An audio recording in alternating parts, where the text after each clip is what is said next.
Hello, everyone, and welcome to the Comicasters, Show 2. I am your co-host, MC Brown. I'm Colt Hudson. And I'm Derek Ross. And welcome, gentlemen. We are here for our second show, and we got a great show lined up. We're going to be reviewing Deadshot Beginnings. And we got a lot of good feedback from our first show where we reviewed Teen Titans: The Judas Contract. And as you all well know, but I will plug it again, we can be reached on Twitter and Instagram at Comicasters. And that's Comicasters. We are also on Facebook.com/Comicasters. And we are under the umbrella of Craig Best's Best Station, which is on www.thebeststation.net, where there is a link right at the top where you can click on Comicasters, and you can listen to all of our shows right there, folks. So, how you guys doing tonight? Good. Glad to be back. First show was a pretty good hit. I was actually pretty impressed. Yeah, me too. Yes, we got a lot of good feedback. I'm going to jump right into it. Our social media intro, basically, and we got a few Twitter messages, ones that not necessarily tweeted to us, but messaged to us, which is great. We could still read them and obviously let the fans know, and I'll give credit to the gentlemen or gentlewomen that have wrote to us. But we got some interesting questions there, and jump right into the first one. And then that's from @Terraform16. And this person asks, why did the age difference bother you guys so much? Tara was looking for a family, and Slade became her daddy. It's a little bit of a strange question there, Colt. What do you think? Oh man, where to begin with a question like that? Gosh, Yeah. You know, I want to say we briefly touched on this when we spoke about the Judas Contract. We said, you know, that was back in 1983, and we said to have a 16-year-old girl with a guy who's in his 40 to 45-year-old age range, I mean, that's statutory rape. Yeah. You know, she might have been looking for a daddy, but gosh, go find a therapist. Don't just run to Slade Wilson. Yeah, this is an Oregon Trail after all. That would have been acceptable back then, but... Yeah, very strange. I mean, certainly, there's a lot of things wrong with that, Derek. Certainly, I don't know if this is a guy or a girl that wrote to us here, but yeah, certainly a 16-year-old with what we have deemed probably at least a 40-year-old man. Yeah. I don't care if she's looking for a family or not. I mean, if Slade Wilson was a man of character, he certainly wouldn't be hanging around with Tara. Absolutely. And if she's looking for a family, she's not looking for a sexual relationship either. Mm-hmm. You know, that's not exactly what the comic was after. Yeah, certainly a strange message, but thank you @Terraform16 for your interesting question for us today. Hopefully she's not looking for love in all the wrong places. Yes, we are not going to become your daddy, so definitely don't be messaging us stuff like that, folks. We're going to get right on with our second one here. @QuinnLovePudding 1992, or excuse me, Puddin', like I guess, so Harley Quinn. And this person asks, to all of us, what are your thoughts on the new Suicide Squad trailer? With you reviewing the Deadshot trade coming up, I wanted to get your thoughts on the new reimagining of the team. Specifically, the slutty Harley Quinn. That's an interesting question, Colt Hudson. What do you think? Oh man, gosh, I almost wish we were discussing Harley Quinn and Suicide Squad tonight. There's so much that can be said just to answer that question. Yeah. What do you think, sure. Derek? I'm not a big fan of it, just because of my own conservative values. But that's not something I'm used to. Yeah. I'm more familiar with the traditional, so to speak, Harley Quinn in the sort of circus clown makeup and the jester hat and all that. Mm-hmm. And so this is definitely a step away from that. Obviously, they are trying to go with something a little darker, more adult. Originally, she's from the animated series, so that was a kid's show and it was made for kids. But those kids have grown up into adults now, and they want something grittier. They want something darker. They want something that they can sink their teeth into. And so I think that they're making this definitely for the fans of the old Harley. Yeah, and there was a lot of adult episodes of the Batman animated series, Colt. Certainly, what Derek is saying is also true. There are a lot of kids obviously grew up watching that as well. Mm-hmm. But there were a lot of great, stories that, specifically on that show that, could have been, considered adult, themes on there. So, yeah, I would imagine that our Twitter follower here, is the same fan of them because there's, with it in their name, Quinn Love Puddin' 1992. I'm sure that they were a fan of classic Harley as well. What are your thoughts? Did you like the the reimagining of Harley Quinn in this movie? From what you've seen, gosh. I should say, so far. I mean, the trailer's been limited. Yeah. But I mean, if we just had to say purely from a physical standpoint and what she's wearing, I'm not a fan. Yeah. I would take Harley in the Harlequin Jester outfit any day over this trash Quinn that we're seeing what's portrayed in the Suicide Squad film. Yeah, trashy Quinn, as we have joked off the air. Definitely the random tattoos, the weird look, a lot of skin compared to what Derek Ross was saying is she had full body and mask, in the 1992 animated series. So yeah, definitely I wouldn't say that I'm a fan either. I mean, I certainly will reserve judgment, obviously, to see how great actress Margot Robbie will portray her. But yeah, definitely from first looks, I don't think any of us are a fan of that particular look of Harley, but we'll have to give it a shot. And we certainly will probably I'd say review the movie when it comes out. Oh, that's going to be probably a show, I would say for sure. So I'm looking forward to that myself. Yeah, at Quinn Love Puddin' 1992. We definitely will get into that more when the movie is out. So definitely stay tuned right here. And we got one more message, guys, from a Twitter person, I think, or woman here, looks like, at Go Long Slim Cod Mom, asks, what do you fine gentlemen think the most successful comic book movie will be in 2016? It's going to be Deadpool. I have Derek Ross chiming in right Wow, here immediately. real quick. There's no hesitation. It's the first R-rated superhero movie that has any decent casting. And so I think that's going to pull in. Keep in mind, again, this is all about the viewers. The viewers who grew up on comic books are finally coming of age, and now they want something grittier, they want something darker, but it's also funny. Yeah. And so everything that Ryan Reynolds has done with that, especially with, if you've seen his Twitter posts about the Valentine's Day movie that's a romantic comedy, that's pure genius. That is great marketing, and everything about that movie looks to be funny, gritty, daring, and everything that this age group wants to see. Yeah, she did give some choices here. Obviously Deadpool. Colt is Derek. No question what his choice is. But she also lists Dawn of Justice, Civil War, X-Men Apocalypse, or the aforementioned Suicide Squad, as we did. What do you think, Colt? Oh man, gosh, I would personally be thrilled if Deadpool made more money than Dawn of Justice. Just as a Marvel guy, I would have to say that would be great. And I'm hoping for that, and dare I say, maybe I'm expecting it. I don't know. I know that's going out on a limb. There's more Batman fans than there are Deadpool fans, but I just think it would be great. So we'll see. Yeah, I'm not probably going to go with Deadpool, not just to be opposite of you guys. I love Deadpool. I believe everything I've seen from the trailers has been really funny and entertaining. It's going to be brutal, how I like it too. I love the Suicide Squad, one of my favorite series of all time. The original Suicide Squad. I'm not necessarily don't know what to think yet of the new 52 type squad. This is kind of representing with some changes. I read, and it's from pretty strong sources. I've read a lot of the spoilers. I'm not gonna lie and say I didn't, of Dawn of Justice. And from what I read, I'm just gonna tease for all you people. It's gonna be pretty awesome movie. If what I read was absolutely true from the reveals and everything teased. I believe that was probably going to blow the roof off all these movies. I think they'll all be good, don't get me wrong, but I think Dawn of Justice is going to give fans of DC, what they've probably been waiting for. A serious, heavy movie, and be very aware that the Justice League is right there. So just a little tease out there without spoiling anything. So yeah, so we want to thank all of you for some great questions. Strange questions, whatever. We don't care what it is. We'll address it. We'll answer it.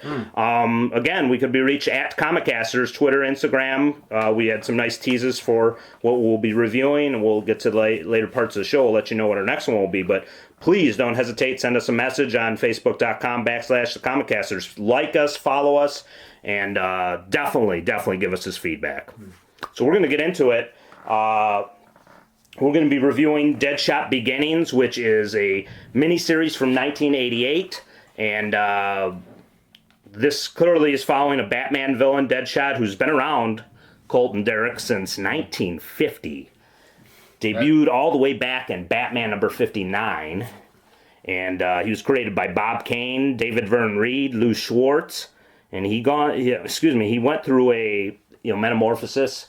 It was some odd 27 years before he would debut next after that story, and that's kind of the Deadshot we know now, and that's in this trade. His early days will be touched upon, as well as what happened in his past, and this miniseries gives us a big look into it. And basically, I'm going to turn it over to Derek. He's going to read a little synopsis of what we're about to review here.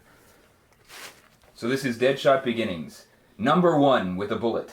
Deadshot, the Suicide Squad's master marksman, is a hardened, merciless killer.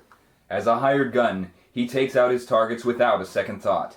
He would gladly risk his own life, or anyone else's, to complete an assignment, without hesitation and without remorse. However, when his own son is kidnapped, Deadshot will have no choice but to let his work become personal. Floyd Lawton walked out on his family years ago, but he will not abandon them now. In order to have the boy return safely, he must revisit a job he started 20 years ago, the job that first set his career in motion. Deadshot Beginnings collects the full 4-issue Deadshot miniseries by John Ostrander, Kim Yale, and Luke McDonnell, as well as other memorable Deadshot appearances from Detective Comics number 474, 518, and Batman number 369 by such comic legends as Gary Conway, Paul Levitz, Marshall Rogers, and Don Newton. Also, we have the writers for the full thing: John Ostrander, Kim Yale, Steve Englehart, Gary Conway, Paul Levitz, Doug Monk. Then we have the artists: Luke McDonnell, Marshall Rogers, Terry Austin, Don Newton, Bruce Patterson, and Alfredo Alcala. The colorists are Juliana Ferreter, Jerry Serpe, Adrian Roy. The letterers: Tim Harkins and Ben Oda. The collection cover artist for the trade, Luke McDonnell, and this Deadshot was co-created by Lou Sari Schwartz. Excellent. Thanks, Derek. And Colt, where we find Deadshot, it's kind of about almost the 2-year mark in Suicide Squad. And this is the miniseries from 1988. And basically, then there's also the 3 stories, as Derek had mentioned, 2 of them from Detective and 1 of them from Batman. So basically, Deadshot's here, and his son has been kidnapped, and we're going to get into some of the major players here, and just to kind of give the rundown in the history here. And I know Colt, you're familiar, and one of your favorites is Deadshot. So, in your own words, how would you describe Deadshot at this point when we find him at the start of this? It's our first major player, the main star of this trade. Yeah, that's a great question. As we open up to the first few pages, we see Deadshot and the Suicide Squad coming off a mission, and Amanda Waller, who leads the Suicide Squad, says, "Hey, we're ready for the next mission," and he says, "No." And you don't say no to Amanda Waller without consequence. Yes, yeah. And she says, "What do you mean no?" And he says, "I've got my own business to take care of." And that branches off, and we get this series with Deadshot, with this 4-part miniseries, and it's absolutely terrific. It is, in my opinion, the best Deadshot story ever written. Yeah, I have to agree, as we both have discussed, a very street-level, gritty, violent story. Gritty is the perfect word. Yeah, that just is really getting down to the core and origin of Deadshot. And before we set up the story and everything, too, we're going to just run down some of those major players as Colt just mentioned. Amanda Waller, the Suicide Squad, she is, the first kind of issue or beginning of the story is set with Amanda's there, Rick Flag, Sarge Steele, all of them government officials, leaders of the Suicide Squad, basically the brain trust. There's appearances from Black Orchid, also a member of the Suicide Squad at the time. Remember, this is in the second year of the Suicide Squad where this takes place. The story is also set tying in from Suicide Squad, where Marnie Hers, Deadshot's therapist, is also there, and she's at a point where they have there's been some probably a little bit too close of a relationship. If you want to touch a little bit on it, just kind of get us up to speed on who Marnie Hers is. Yeah, gosh, I would say there's some blurred lines there. She comes in, we meet her, Deadshot's meeting with her. She's essentially his therapist, and prison therapist. I guess she's the therapist in the prison of Belle Reve. Right, penitentiary. Yeah, so he's meeting with her, and he says, "I'm only coming to see you to keep Waller happy. That's it." And, she says, gosh, I care about you, and I'm interested in you getting better. And he says, no, in fact, you only care because we pay you to care. Yeah. And, she's caught off guard by that. Yeah. In fact, I think, she slaps him, and there, shortly after, other things start to happen, but we'll get into that a little bit later. Derek, do you feel she's developing feelings, looks like, for Deadshot? Usually a kiss does show that sort of thing. Yeah, which, Colt, with your expertise in the field, do definitely a no-no? I would say that's a no-no. That's one way to get fired real quick. Yeah, and I would say you could probably relate then with another one of the characters. Her boss is also the head therapist at Belle Reve Penitentiary, and that's Simon LeGrieve. And he's actually a pivotal player in the story. He takes hers off of, you can no longer be his therapist because you're too close. Yeah. Forced referral. And he, arguably one of the moral heroes of the story is Simon LeGrieve. And anybody who's read The Suicide Squad, the early issues of that knows that LeGrieve has had his run-ins with Amanda Waller, telling her, hey, don't send this person out on this mission, specifically Rick Flag, another damaged personality. He's warned Waller on many occasions. So LeGrieve definitely one I would think morally sound human being in a immoral world of the Suicide Squad, which is kind of what, to say the least. Yeah, kind of what we're in this world of Suicide Squad. Basically, the volume written by John Ostrander and his late wife now Kim Yale. They set this story up. We also have just to touch on them real quick.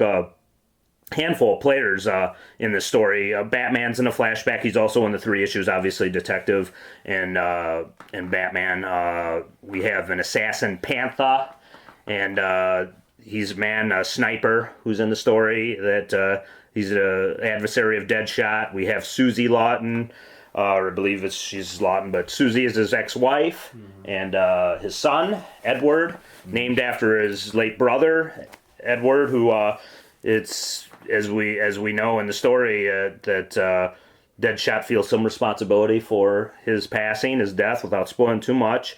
We have just some other thugs. We got Danny Anselm, his brother Wes, who's a child molesting brother. So Danny Anselm is a kidnapper. Some very moral and corrupt attorney Philip Shale is Andy's assistant. There's Joe Truscott, the sheriff, who's in the town where Marnie Hers is investigating Deadshot's history while he's searching through all these thugs looking for his son. And then 2 pivotal players in the story, Robert Lawton, which is Deadshot's father, and Genevieve Lawton, which is Deadshot's mom, and she plays a very pivotal role as well. So basically, we're in the world of Deadshot. We're thrust right in. After that Suicide Squad mission, we're thrust into this story, which is Deadshot looking for his son, via the kidnappers. We're going to get into the story setup, and we'll discuss that. We do have a station break to take, folks, so we're basically we're taking to our station break. When we return, we're getting to the story, we're getting into art, spoiler zone, where we'll warn you guys, and we'll let you know what the emotional impact. So a lot of good stuff coming up. Just we're going to take it to a station break, folks, and we'll be right back. You are listening to The Best Station, the best music for the best audience. Find us at our home, www.thebeststation.net. I mean, it's not like I asked to be famous. Yeah, well, it's the price you pay. You sign a lot of autographs? Oh, yeah, you? Some. They asked me to bend stuff a lot. I can see that. What?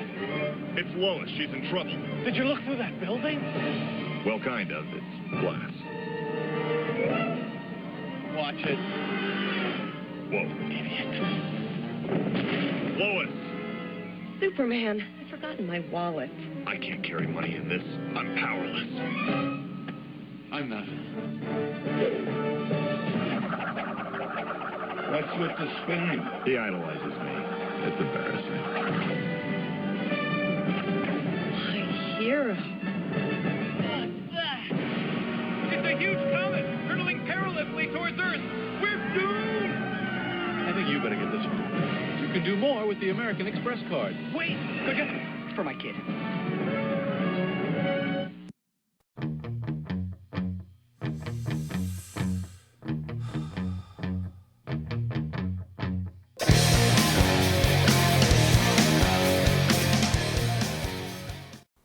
And we are back. And we're going to jump right into it with our story setup and set up the writers. Colt, you got some info on Mr. John Ostrander, the main scribe with this, along with his late wife, Kim Yale. Yeah, for those of you who are not familiar with John Ostrander, there's some characters that he's worked with, just to kind of get you familiar with his work. He actually had a big part in working with Oracle, Barbara Gordon, Batgirl, right? After she got crippled by the Joker, he came in and said, "Hey, can we turn her into Oracle? Can we make her kind of this IT expert?" And that was kind of his doing, which is kind of neat to see. Him and Kim, definitely. They were very instrumental in bringing her on board because she wasn't going to be used. She was relegated to a handicapped member of the Bat family, and she was on the sidelines. Right. Some others he's written for Batman, Martian Manhunter. He wrote with Gail Simone for The Secret Six. True. Yes. He's written for some Wonder Woman. Spectre, right? Mm-hmm. And he wasn't limited just to DC. He also wrote for Marvel for a time. X-Men. He wrote a lot with Bishop and Quicksilver, and the Punisher, in fact. But obviously what we're going to focus on here, he is the one who launched the Suicide Squad. Yes, sir. You know, he's the one who came up, essentially, with a lot of those characters that we now know and we're familiar with. Mr. John Ostrander basically took a concept from, like, the 60s, which was a very, it was government, it was military operation, and he turned the concept into basically less like the Band of Brothers type of, or Dirty Dozen type of Expendables. He took a concept of forcing, Derek, these supervillains to work for the government and servitude, and if they survive, their sentence is reduced to time served and they're let back on the loose, which obviously bumped heads with Batman, and had morality. Batman questioned how could he let this go on once he knew about it, and he butted heads with Amanda Waller. That was real early in the first year of the Suicide Squad series. Where we take up this story is as approaching at the end of the second year of the Suicide Squad series existence.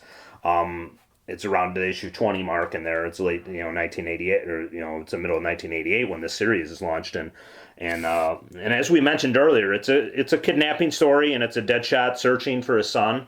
And it's pretty brutal. It's pretty violent. And then it's basically, there's that co-story in the background with Marnie Hurd searching for the secrets of Deadshot's past, trying to help him, justifying in her mind, trying to save his life because her sister, committed suicide. Basically, she's saying, like, I want to help Floyd Lawton, which is Deadshot's real name. I want to help Floyd Lawton so he doesn't have this death wish, so he doesn't commit suicide or kill himself on these missions with the Suicide Squad. And she's trying to find the secrets of his past while Deadshot's in the present trying to save his son's life. Right. A son that is no longer in his life, but it's his moral obligation in his code to save his son. It's still his family. Yeah. And it's a pretty powerful story. And when we go to the spoiler section of our show, we'll review the actual OMG moments. But Mr. Ostrander, one of my favorite writers of all time, and I love the Suicide Squad, one of my favorite series of all time.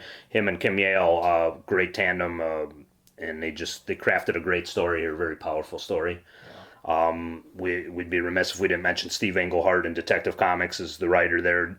Jerry Conway and Paul Levitz and Doug Monick were the writers of the other two issues that are in there too, which is Batman versus Deadshot centric stories. So very important stories. But this is the main meat of the trade is the Deadshot miniseries, and it's written by John Ostrander, and it's a good gritty, as we said, story, and it's a very powerful.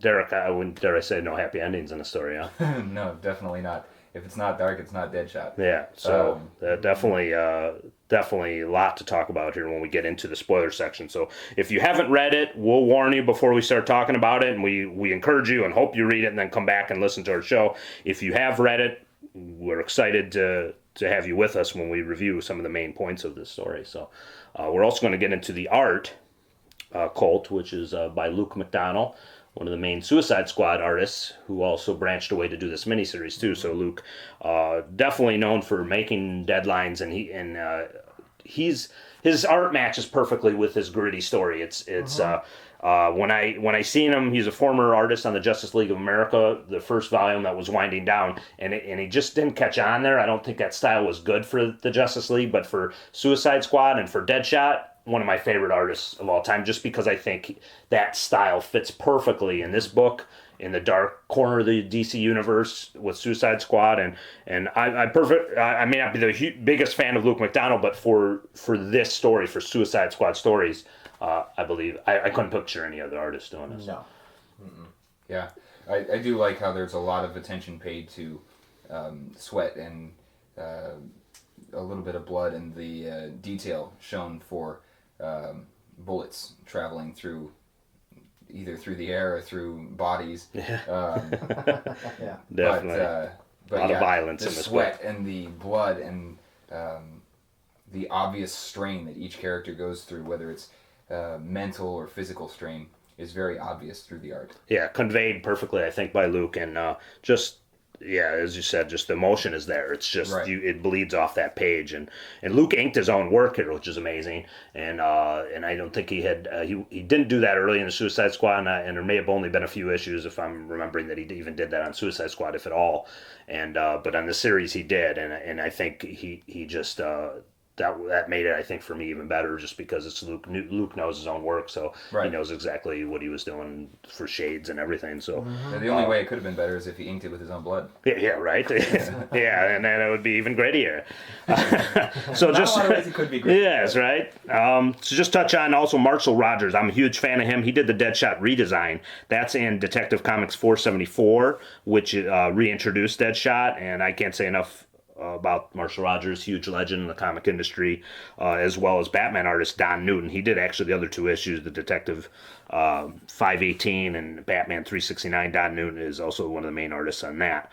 Again, we're concentrating on more of the Deadshot miniseries in this trade, but we cannot afford to leave those other two artists out. All three great artists on this in this trade. So as we set that up, we're going to get into the spoiler section. So just to kind of warn you folks here, we're going to be talking in depth about stuff that's happening. It's something we want to make sure on every show that we do review trades or stories of, that we actually have a stopping point for you, those that want to really read this without having anything spoiled. So we're going to have to warn you here. Obviously, this is our spoiler alert. So as we get into this portion of it, we're going to talk about actual scenes from the trade and this that happened and emotionally affected us. So we're going to be revealing stuff that happened in the trades and getting to the meat of the story and stuff. So just a fair warning to you folks there. So Proceed at your own risk. yes, indeed. Mm-hmm. Yes. So Colt, to you, what if picking out one or two scenes that were emotionally either jarred you or something that you can't get out of your memory, what would you say first off? Oh man, so Deadshot shows up at the attorney's office, and Philip Shale. Yep, Mr. Shale, and they have a pretty heated dialogue, and the attorney's just kind of sitting back in his chair, hands behind his head, relaxing, feet on the table kind of thing. Deadshot says, "Put your hands on the table." And he says, "I'm not gonna." And Deadshot shoots a bullet right between his arms. Doesn't hit him. So the guy says, "Whoa," and puts his hands on the table. He takes his magnums, 2 magnums right through the guy's hands. Pierced right through the middle of his hands. Yep, that was pretty dark. Pretty shocking. He's interrogating or intimidating Philip Shale, saying, because at this point, this is in about the second issue of the miniseries, he had just came after these men who have kidnapped his son Edward, and Deadshot came off the mission with the Suicide Squad. He means business here, Right? And he's gone right to the source. He's like he's hitting all of these guys. Like he knows that Shale. Basically, the clue was sent to his from his ex-wife, and it's a message saying you need to finish a job that you started years ago. And Deadshot knows immediately what this is, and we'll later reveal what that is.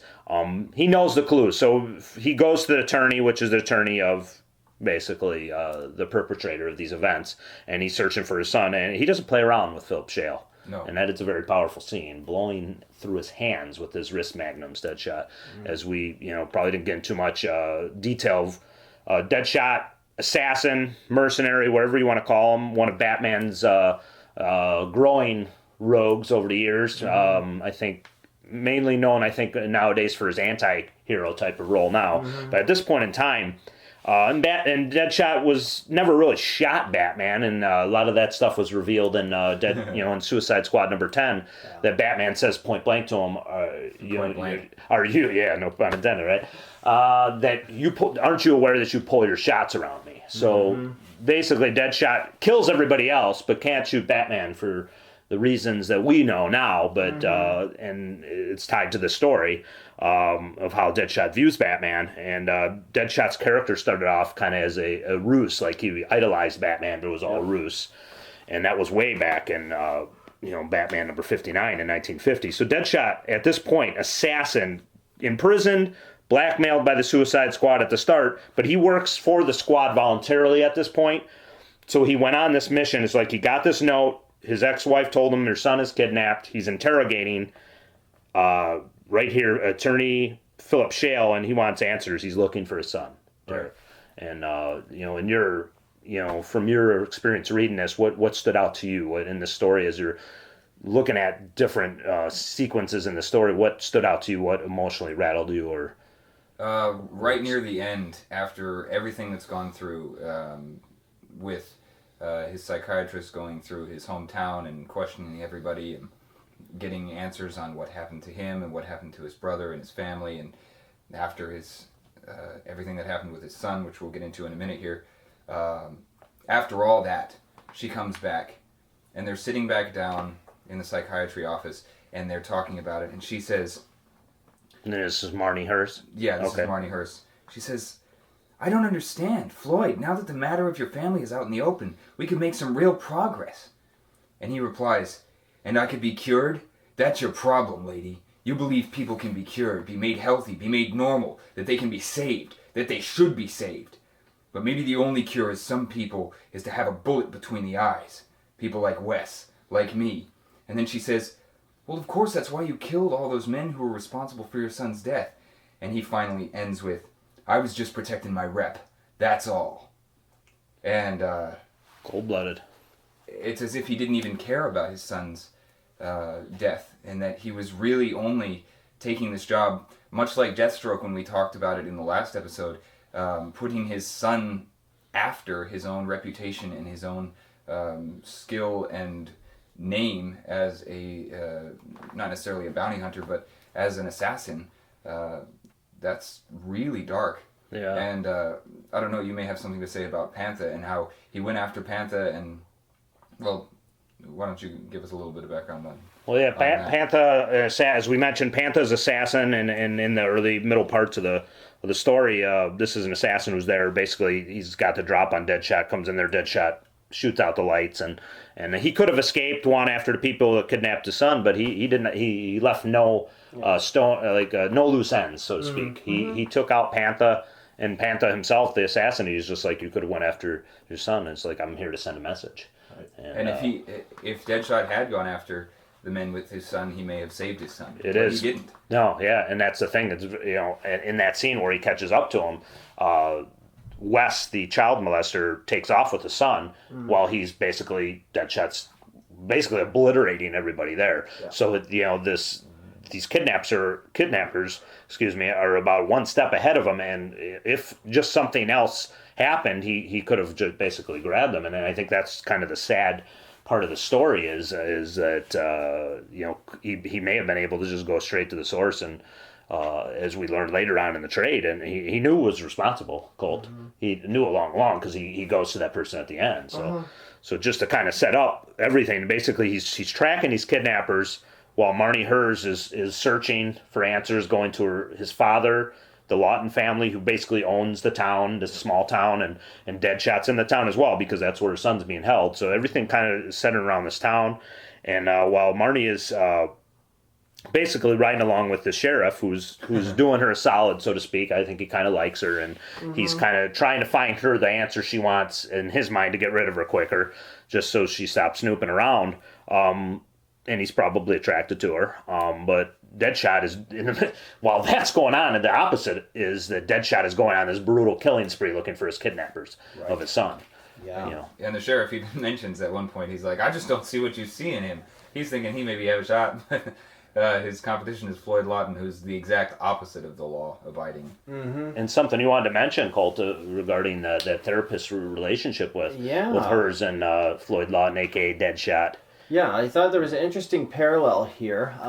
It's funny, we got a question earlier from a Harley Quinn, but we're going to discuss Harley Quinn again here. We have the therapist, right? Yeah. And she's catching feelings for Floyd Lawton here in session. They're kissing, things of that nature. She's trying to get into the family. She admits, maybe there are feelings here. So we have a doctor, psychiatrist, therapist, who is catching feelings for Floyd Lawton. Now, this was written in 1988. Yes. Fast forward 4 years to 1992 to what we talked about earlier, the Batman animated series. We had Dr. Harleen Quinzel, a psychiatrist at Arkham Asylum. Yes. Right? And she is working with the Joker. What happens there shortly after? She starts to catch feelings for the Joker and falls in love with the Joker.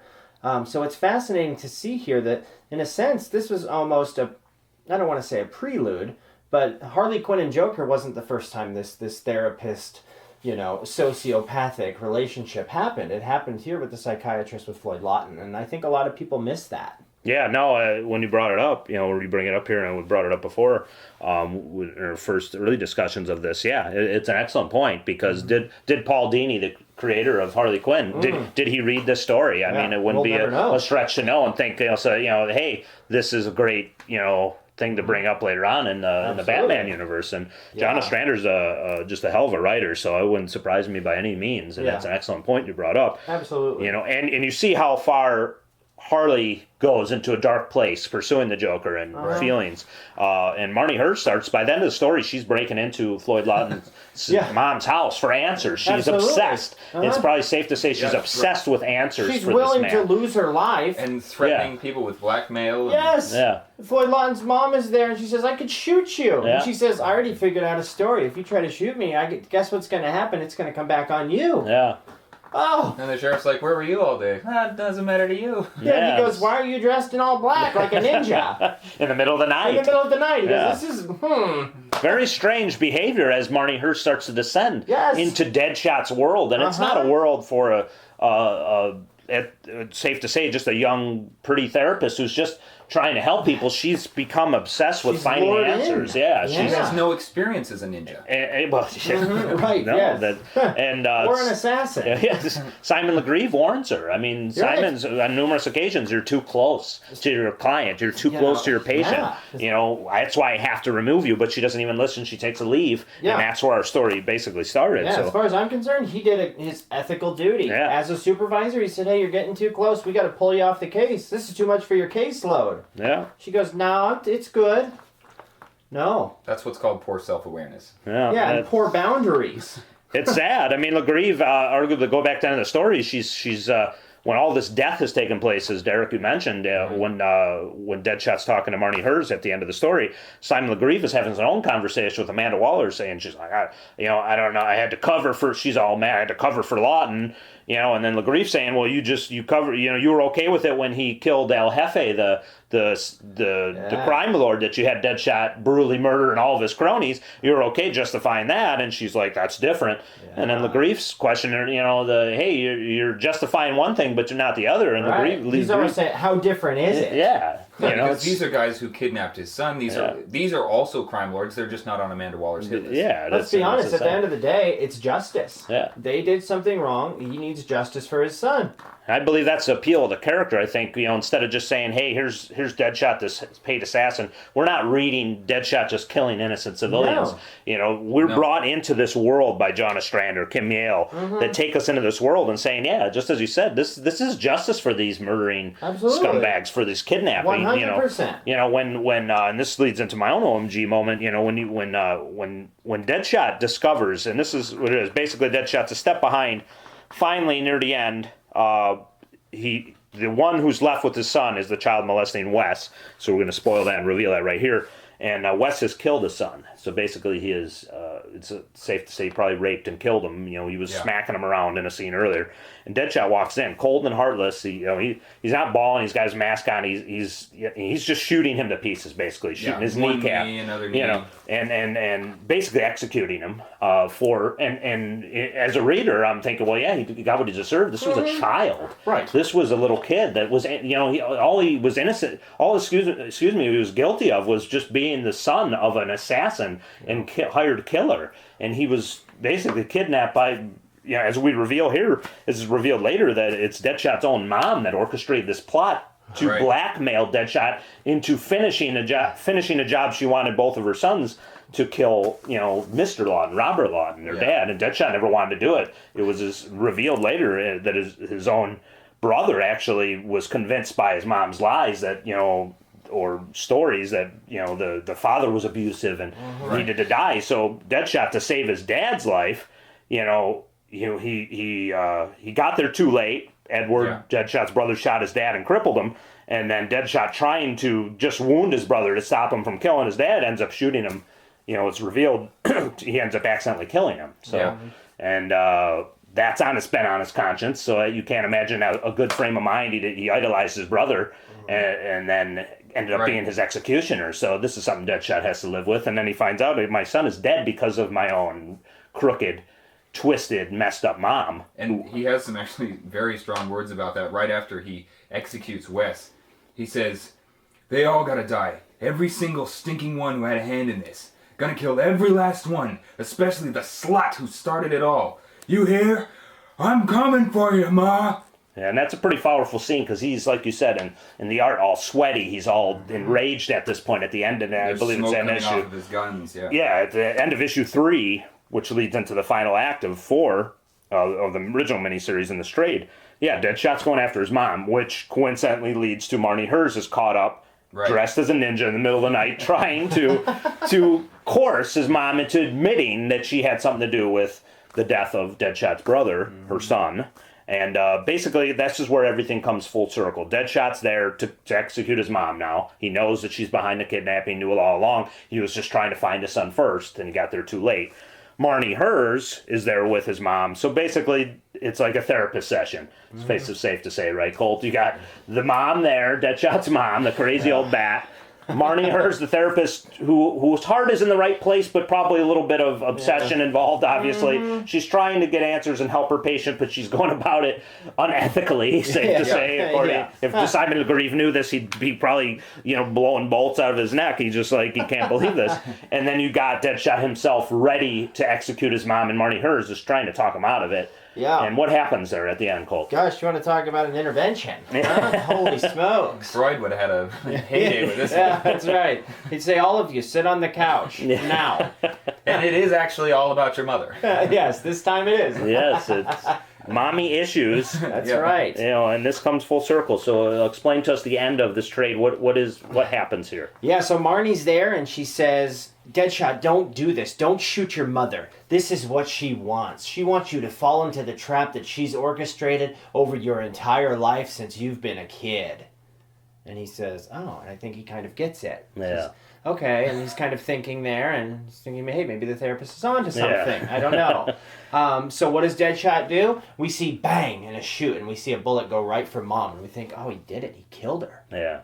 And we why would he do that? That's what she wanted. Yeah, and she was screaming at him. Yeah.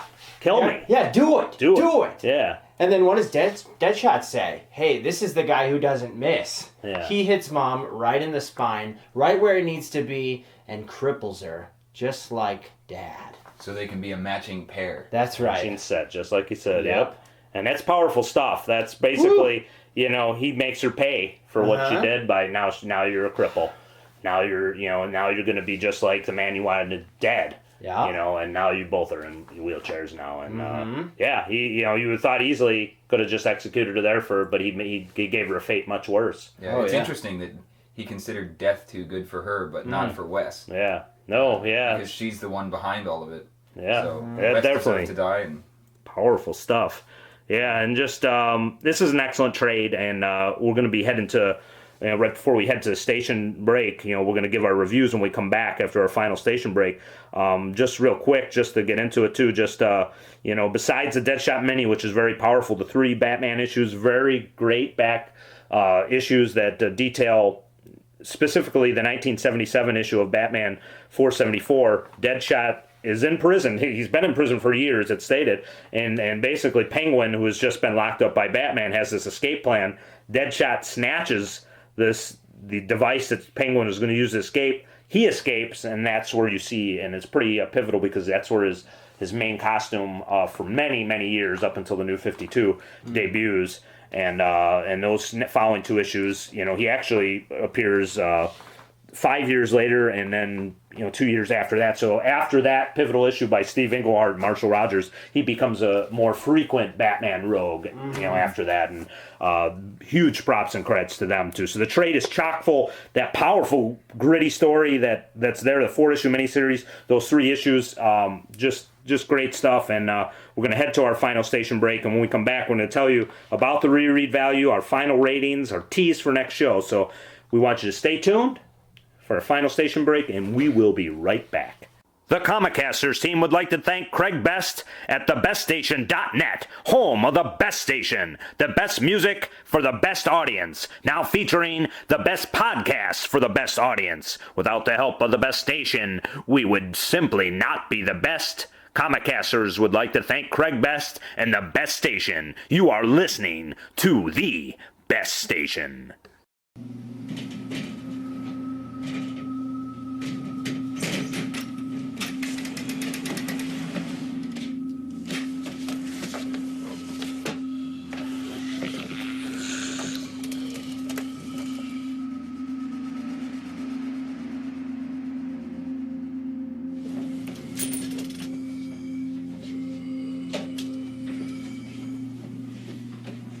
Have a good day.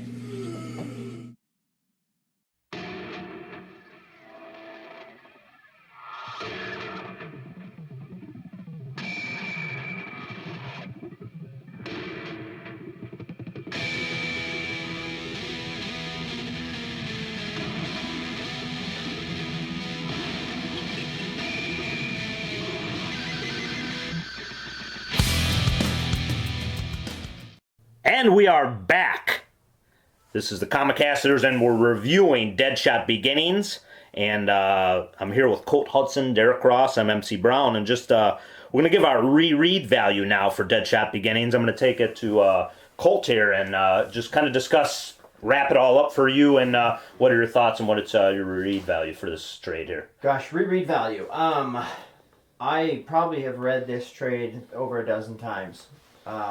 The story is gritty, it's dark, it's adult themed, it's for mature readers. Gosh, I think it's worth rereading a few times every year.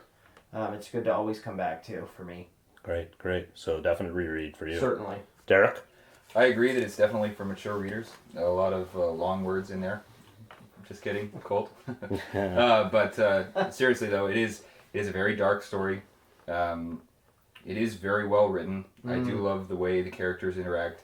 There's a couple of spots I'm not too fond of, but nothing real big. I would definitely say it has a strong reread value.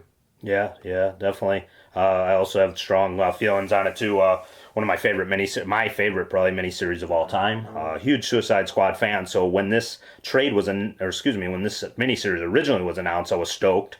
Being a huge Deadshot fan, I always equated Deadshot being kind of the Clint Eastwood kind of character. He was the silent but deadly member of the Suicide Squad. He basically was the gunslinger of the Suicide Squad. So for me, and growing up watching Clint Eastwood movies with my dad, I always resonated with him just because his design is just visually striking, very cool. I love the full mask, and it's just Marshall Rogers' design. So besides that, John Ostrander and obviously Kim Yale with this miniseries, as well as she began to co-write with John and the Suicide Squad, just basically made this character even though you could say there's just a whole lot of redeeming values to this character, he has his code, he has his he's got his problems with with depression. He's got his problems with the death wish, and this is a guy who just don't care, and he's a brutal killing machine. When he unleashed, and this is what the story unleashes Deadshot on, as we discussed, men that deserved it, men that met their fate because they crossed the wrong man. And that's very apparent many times in the story. And definite reread value. I couldn't tell you how many times I read it myself, but I have to say and highly recommend not only the Deadshot miniseries, but the Straight collects it, which makes it very easy for you to buy, get all the stories, and you get 3 bonus stories of Deadshot in this modern version of Deadshot, which, and it's just, for me, for the value is there, and you're going to enjoy reading this and rereading it. Yeah, that's really not bad for $11. No. Yeah. No, and you can find it at a very, very good price. You can either find it used or new on Amazon very easily, and, highly recommend it, and definitely reread value is always there. It's just a story that's very powerful. Like I said, not a happy ending by no means, but it has emotional impact. It ties into Suicide Squad as you go into when he's dumped right back into Suicide Squad. There is emotional ramifications for this, and you could clearly see there are things wrong, and eventually he's institutionalized after all events later on, and this messes Deadshot up for a long time. May not seem that way clearly near the end. It might be teased, but you will see, if you read Suicide Squad after this as well, you see that this has long-term effects on Deadshot as the character and the man. So definite reread value for me. We're going to go into the final rating, Colt. Number scale for you, obviously. What do you give it? Yeah, I typically rank from 1 to 10, as our followers know. And I'm going to go with a solid 9.5 for Deadshot Beginnings. Probably one of my favorite miniseries. Yeah. Solid 9.5. Didn't stick with a integer. This is not a math podcast. Yeah. That's right, and that's why I'm using variables. Derek Ross, you're the letterman. What do you give it? Letterman. I'm going to give it a B+. A B.5? A B+. Oh. Deadshot is definitely a great anti-hero here. He's the anti-hero that leaps off the page and into the dark corners of our hearts. So I'll give it a B+.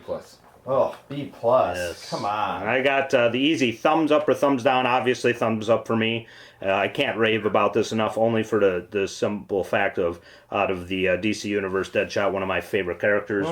Hero or villain, it makes no difference to just Deadshot. Like I said, Deadshot just root for him for just. Because he just, he's got that personality that's dry wit. He's portrayed later in Secret Six. They make him a little bit more wittier. But to me, Suicide Squad, written by John Ostrander with Kim Yale, quintessential Deadshot. Any writer that's touched him does not come close to capturing his voice as John Ostrander has fleshed him out. This is Deadshot. You want to read a story about Deadshot, that this is the story, the best Deadshot story. And there's no happy endings, but life rarely throws us that anyway. So if you just want a powerful story, I think, for emotional impact, this is a trade I highly recommend, a story I highly recommend, and definite thumbs up for me. Absolutely. So we want to thank you all definitely for listening here, and we got a tease.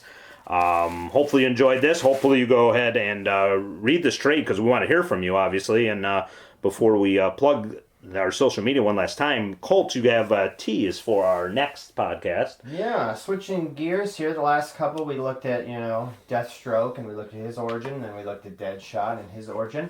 We're going to switch and look at Marvel the next time we get together. In fact, we're going to look at the character that we all know as Magneto. We're going to look at his origin story in Magneto Testament. This is going to take us back to 1935, World War II, and Nazi Germany going into Poland, just to kind of set the stage for you there. This evil mastermind, mutant, leader of the Brotherhood, starts as a young child in a concentration camp. And this kind of gives us a different perspective of who he is and why he goes out to do what he does. And this is what, from 2008? So this was from 2008, and in fact, this was the miniseries of the year. Oh, wow. In 2008. And what is so fascinating about this miniseries, as we'll discuss, is that it is historically accurate. So they keep everything within the miniseries accurate with World War II, with the history of that time, with understanding Germany invading Poland, the rise of Hitler, everything. So it's quite a fascinating trade. Take us down memory lane, or history book lane, I should say, huh, Derek Ross? Yeah, it's a little bit older than I am, back in 1935, but history lane is good. Yeah, Derek's crying, he's so sad. But this is definitely something we're excited to be reviewing, even while Derek is crying here. But we cannot wait to bring you that review for Magneto Testament from 2008. Yes, miniseries of the year, right? Yeah, Magneto Old Testament. Mini-series of the year, collected in trade. We're reviewing the trade. We're Colt. The trade, X-Men Testament, or Magneto Testament. And so yeah, definitely awesome stuff. And want to thank you all again for joining us. And we enjoyed rereading this story, and we can't wait to hear your thoughts and feedback. If you've read it, send us a message right now. Let us know your thoughts. If you haven't, hopefully this inspires you to go read and basically take a look at the story and give us your thoughts. This is a powerful story, Deadshot Beginnings, and we want to hear your feedback. And basically we can be reached on Twitter and Instagram at Comicasters, Facebook.com/Comicasters. That's where our Facebook page is. You can message us, interact, post. In the future, we're going to have probably some trivia contests and stuff going on too, so we're still growing. And of course, we're under the umbrella of the beststation.net. Craig Best, we want to thank him personally for the opportunity to bring you this show, and all of our shows are on the beststation.net. And we also want to give a shout out to our brother podcasters on the Fast Pitch, who graciously plugged us as well. That's great. Coincidentally a show I'm on as well, along with Dr. Eric Lenneberg. So we thank them for their plugs, and hopefully you listen to the Fast Pitch on the beststation.net, and you will join us once again right here on the Comicasters for Magneto Testament. That'll be our third show. So thank you again. We appreciate it, and we look forward to your feedback. For the Comicasters, I'm MC Brown. Colt Hudson. And Derek Ross. And this has been the Comicasters.